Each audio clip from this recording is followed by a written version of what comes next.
Hello guys, what's up, myself Aman Kumar from study. तो आज के इस वीडियो से क्लास 9th का नया चैप्टर स्टार्ट होने वाला है, जो कि है force and laws of motion. तो force and laws of motion में भी बहुत ही इंपॉर्टेंट चीज़ है, ये आपके आगे के भी क्लासेज में काम आएंगे। तो मैं पार्ट वाइज पार्ट आपको ऐसे ऐसे वीडियोस देते रहूँगा जिसमें आपको पूरी नॉलेज आपको होती जाएगी। तो आज के इस वीडियो का टॉपिक क्या होने वाला है, सबसे पहले हम लोग जानेंगे फोर्स क्या होता है, पूरी एक्सप्लेनेशन होगी फोर्स के बारे में। फिर उसके बाद इफेक्ट ऑफ फोर्स, फोर्स का क्या क्या इफेक्ट पड़ता है।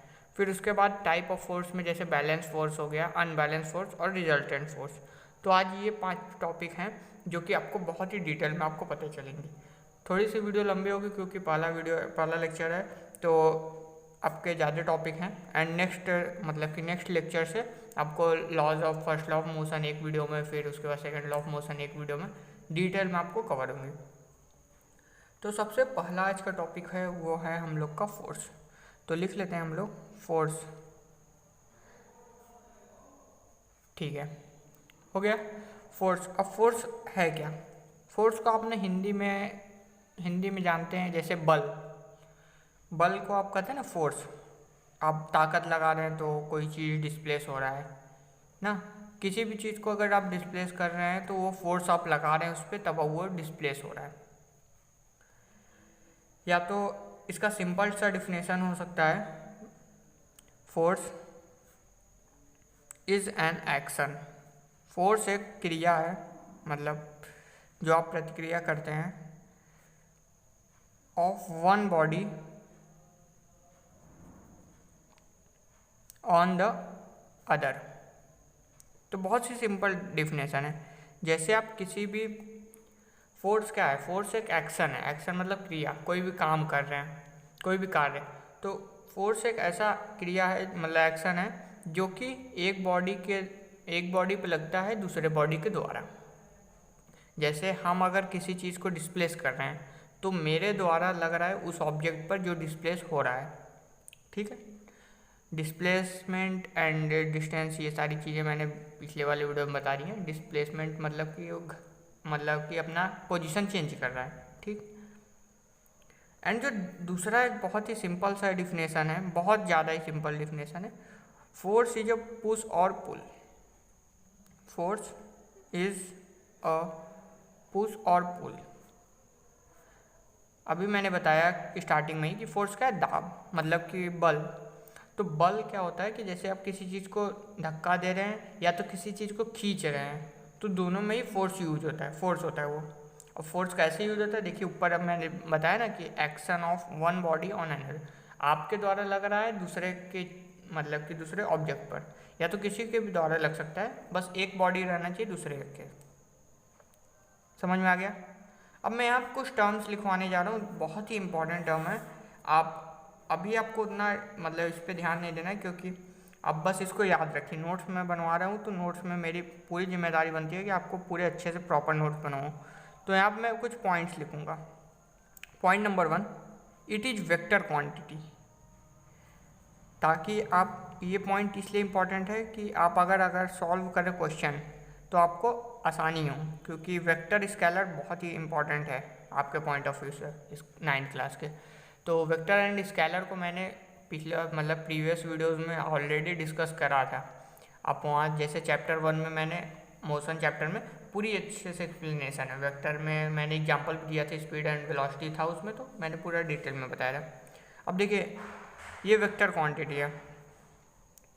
वेक्टर क्वांटिटी क्या होता है? जो डायरेक्शन पे डिपेंड करता है। अब इसका काम क्या है, अभी मैं रिजल्टेंट फोर्स में बताऊंगा, तो उस पर। दूसरा पॉइंट लिख लीजिए, इसका फॉर्मूला क्या है? F is equal to m a. ठीक, F is equal to m a. अब ये फॉर्मूला कहाँ से आया, इस पर भी आप ध्यान मत दीजिए। आगे जो वीडियोज़ आएंगे सेकेंड लॉ ऑफ मोशन, उसमें आपको पूरे अच्छे से एकदम डिफिनेशन, इसका डेरिवेशन सब आपको करवा दूंगा। तीसरा पॉइंट क्या हो जाता है हम लोग का? SI unit of force is Newton. आपने बहुत जगह सुना होगा न्यूटन के बारे में। तो फोर्स का SI यूनिट है न्यूटन। अब SI यूनिट क्या होता है, बहुत बच्चों को ये भी नहीं पता होगा, तो मैं बता दूं कि SI यूनिट जैसे कि आप किसी भी चीज़ को मेज़र कर रहे हैं तो किस यूनिट पे आप मेज़र कर रहे हैं, उसका स्टैंडर्ड यूनिट ही आपका ऐसा यूनिट है। जैसे कि आप किसी भी वजन को मेजर कर रहे हैं, मास को मेजर कर रहे हैं, तो आपको केजी लिखना होगा, केजी में आपको मेजर करना होगा। केजी जो है वो ऐसा यूनिट है। अब जैसे मीटर हो गया, मीटर ऐसा यूनिट है लेंथ के लिए, ऐसे आप ऐसा यूनिट यूज़ करते हैं। वैसे ही फोर्स को अगर आप मेजर करेंगे, मान लीजिए कोई 5 फोर्स लगा रहा है तो कुछ तो कुछ लिखेंगे ना, 5 न्यूटन फोर्स लगा रहा है। आई होप कि आपको क्लियर होगा। जैसे आप एक्सेलरेशन के लिए मीटर पर सेकंड स्क्वायर लिखते थे, वेलोसिटी के लिए मीटर पर सेकंड लिखते थे, वैसे इसके लिए न्यूटन। क्लियर? ये थी फोर्स के बारे में। फोर्स के बारे में और ज़्यादा नॉलेज आपको तब होगी जब आप सेकंड लॉ ऑफ मोशन पढ़ेंगे, तो आपको पूरी डिटेल में आपको उसमें नॉलेज होगी और उससे रिलेटेड क्वेश्चन भी हो जाएंगे उसमें। अभी तो ओवरव्यू है, स्टार्टिंग। तो अब चलते हैं हम लोग नेक्स्ट टॉपिक पे, इफेक्ट ऑफ फोर्स पे। तो इफेक्ट ऑफ फोर्स क्यों इम्पोर्टेंट है, आपको पढ़ना क्यों इम्पोर्टेंट है। आपको एग्जांपल में पूछ लेगा कि फोर्स के 2 एग्जांपल दीजिए, मतलब फोर्स के इफेक्ट के 2 एग्जांपल दीजिए, या तो 3 एग्जांपल दीजिए, आपको नंबर मार्किंग के हिसाब से। तो फोर्स क्या, किस लिए हम लोग जानते हैं, फोर्स का क्या प्रभाव हम लोग के जीवन में पड़ता है, तो उसके बारे में हम लोग इफेक्ट ऑफ फोर्स में हम लोग जानने वाले हैं। तो बहुत ही इंटरेस्टिंग है, आपके रियल लाइफ से बहुत ही रिलेट करते हैं, एंड इसको आप एग्जांपल के थ्रू भी आप लिख सकते हैं। तो पॉइंट वाइज मैं समझाता हूँ। पहला point, force can move a body laying at rest. Clear? तो फोर्स क्या होता है, जैसे कि फोर्स किसी भी बॉडी को मूव करा सकता है। ऑब्वियसली फोर्स किसी भी बॉडी को मूव करा सकता है, मतलब उसको चला सकता है। जब वो, जैसे किसी भी कोई बॉडी अगर बैठा है, मतलब रेस्ट पे, रेस्ट मतलब वो चल नहीं रहा है, वो रेस्ट कर रहा है। कोई भी बॉडी, जैसे आप बॉल को फुटबॉल ले लीजिए, बहुत ही अच्छा एग्जांपल है। फुटबॉल ले लीजिए आप, वो ग्राउंड पे ऐसे रखा है, अब वो रेस्ट कंडीशन पे है। आप अगर उस पर किक मारेंगे तो उस पर फोर्स लगेगा तो वो चलने लगेगा, तो मूविंग में आ जाते हैं। एग्जाम्पल बहुत ही अच्छा था। दूसरा, force can stop a moving body. अब देखिए, ये भी बहुत ही अच्छा एग्जाम्पल है कि फोर्स किसी भी मूविंग बॉडी को स्टॉप कर सकता है। अब कैसे देखिए, अगर कोई बॉल आ रहा है, फुटबॉल से ही मैं कंपेयर करता हूँ, कोई भी फुटबॉल को आपने किक मारा तो वो जा रहा है, मूव कर रहा है ना, मूव कर रहा है। अब दूसरा बंदा उधर से एक फोर्स लगाएगा ऐसा कि वो रुक जाएगा। बॉल होता है ना कभी कभी कि जब कोई भी फुटबॉल जा रहा है तब से वो ऐसे अपने पैर से उसको रोक लेता है, तो आपने उसको फोर्स लगाया अपोजिट डायरेक्शन में, तो वो रुक गया। अब अपोजिट डायरेक्शन, ये आपको मतलब ध्यान रखना है कि ये वेक्टर क्वांटिटी है, अपोजिट डायरेक्शन भी होगा। आप एक तरफ से फोर्स लगा रहे हैं और दूसरे तरफ से उतना ही फोर्स लग रहा है, तो वो कैंसल आउट हो जाएगा, मतलब उसका पोजीशन चेंज नहीं होगा। फिलहाल तो ये अभी अनबैलेंस फोर्स में आपको बहुत ही डिटेल में मैं बताऊंगा। तीसरा point, force can change the direction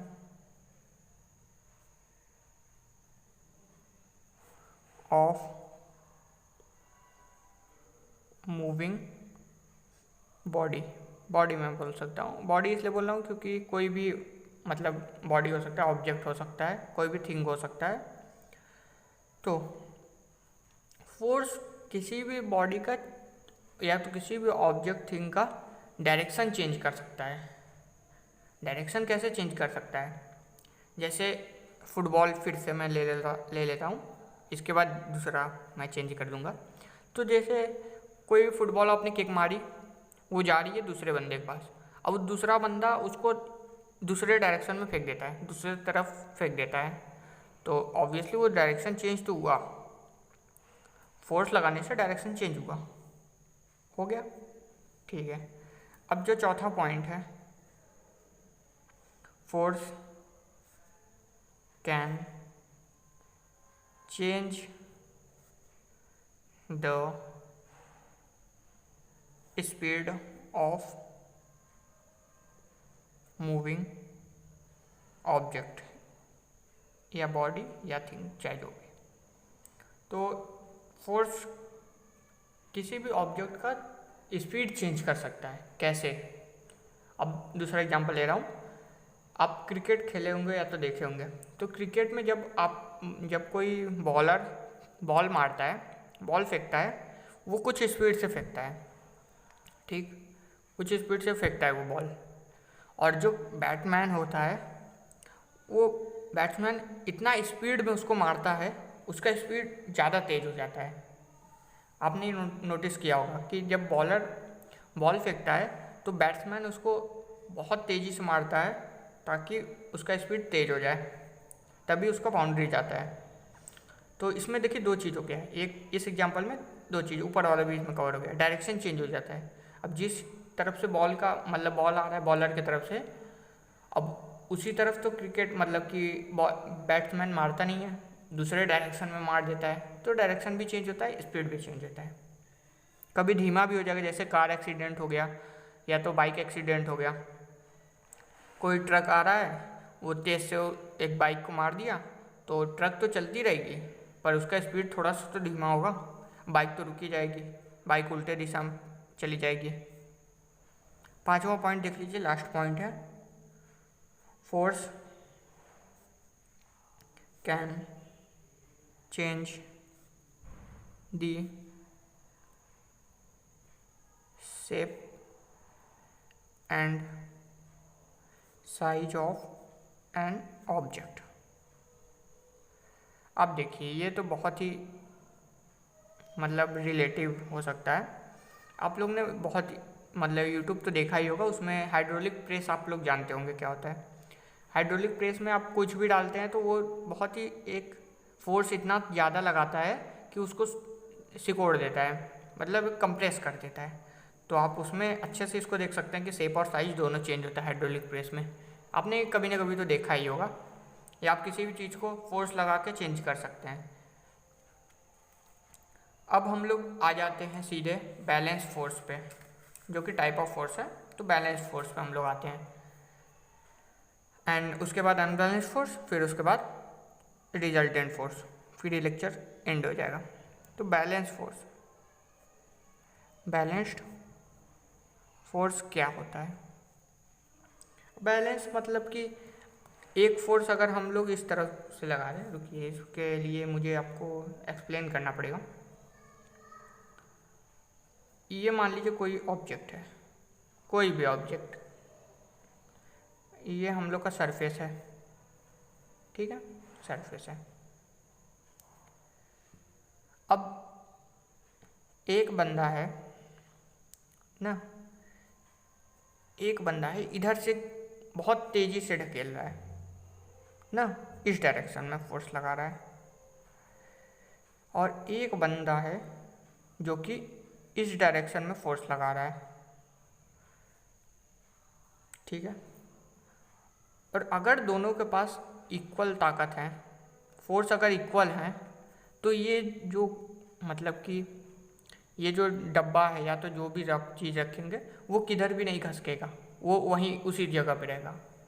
आपने रस्सी रस्सा गेम देखे होंगे कि दोनों तरफ से जब रस्सी खींचते हैं तो जिसके पास ज़्यादा दम रहता है वो उस तरफ खींच लेता है, पर जब दोनों के पास बराबर दम रहता है तो वो वहीं पे रहता है, हिलता भी नहीं है वो। वैसे यहाँ पे भी जब दोनों के पास बराबर दम है तो ये हिलेगा नहीं, और जब ऑब्जेक्ट हिलेगा नहीं, इसका वेलोसिटी जीरो हो जाएगा या तो एक्सेलरेशन भी जीरो हो जाएगा, तो हम लोग उसको बैलेंस फोर्स कहते हैं। मतलब कि दोनों तरफ से बैलेंस लग रहा है, फोर्स जो है वो बैलेंस है।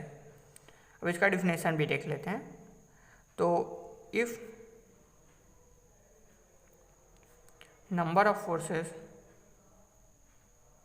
दो या दो से ज़्यादा भी हो सकते हैं, एक्टिंग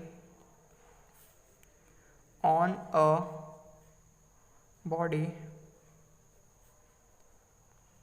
प्रोड्यूस जीरो एक्सीलरेशन।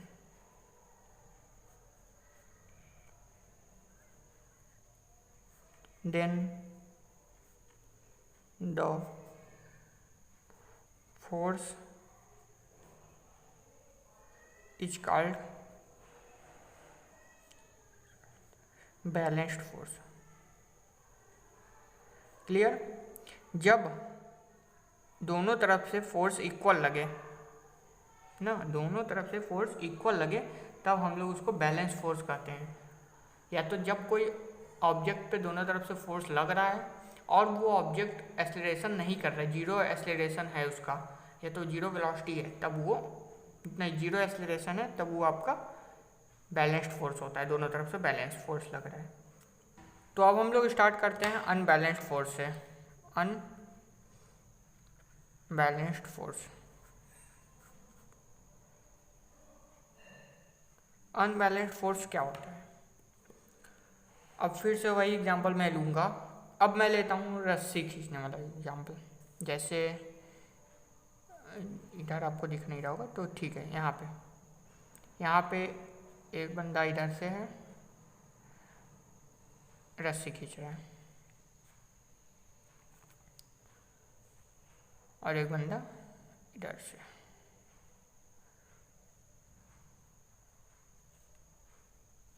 रस्सी खींच रहे हैं ना। अब रस्सी खींच रहे हैं, अब दोनों लोग के पास सेम ताकत है। अब रस्सी तो उतना ही है, मतलब कि हिल नहीं रहा है रस्सी, तो ये तो बैलेंस फोर्स हो गया। हमको अनबैलेंस फोर्स देखना है, तो अनबैलेंस फोर्स में यहाँ पे एक बंदा और मैं ले लूँगा। अब देखिए, अब आपको पता चल जाएगा कि रस्सी किस तरफ जाएगा। ऑब्वियसली इस तरफ जाएगा। इधर से इन लोग खींच रहे हैं और इधर से ये अकेला बंदा बस खींच रहा है, तो ये F1 हो जाएगा, F2 हो जाएगा। जब F2 F1 से बड़ा है, जब एक फोर्स दूसरे फोर्स से बड़ा है, तो ये जो चीज़ है यहाँ पे जो रस्सी बांधते हैं ना हम लोग इंडिकेट करने के लिए, वो वेलोसिटी में आ जाएगा, एक्सेलरेशन करने लगेगा किसी भी डायरेक्शन में। ऑब्वियसली इस डायरेक्शन में खींच रहे हैं तो इस डायरेक्शन में ही चला जाएगा। तो दोनों फोर्स इक्वल नहीं है यहाँ पे। उसमें क्या था, दोनों फोर्स इक्वल था, तो इसलिए वो velocity acceleration, zero acceleration produce कर रहा था। आई होप कि आपको क्लियर हुआ हो। अब मैं इसका डिफिनेशन लिखता हूँ, बस वही सेम है डिफिनेशन, बस थोड़ा सा बस इसमें है, जीरो एक्सेलरेशन नहीं प्रोड्यूस करेगा बस। A number of forces acting on a body produces acceleration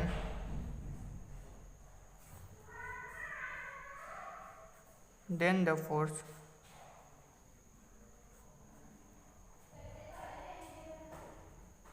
is called unbalanced force। unbalanced force। Clear? जब दोनों तरफ से फोर्स इक्वल ना हो, जब दोनों तरफ से लगने वाले फोर्स इक्वल ना हो और उसमें बॉडी में एक्सेलरेशन प्रोड्यूस करे, तब उसको हम लोग अनबैलेंस्ड फोर्स कहते हैं। और आज का लास्ट टॉपिक है रिजल्टेंट फोर्स।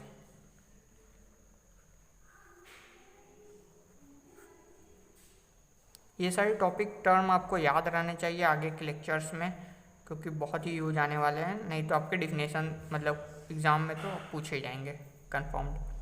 रिजल्टेंट फोर्स क्या होता है? रिजल्टेंट फोर्स क्या होता है? तो इसको ये बहुत ही सिंपल है। It is also called, it is a net force. It is a net force acting on a body, acting on a object।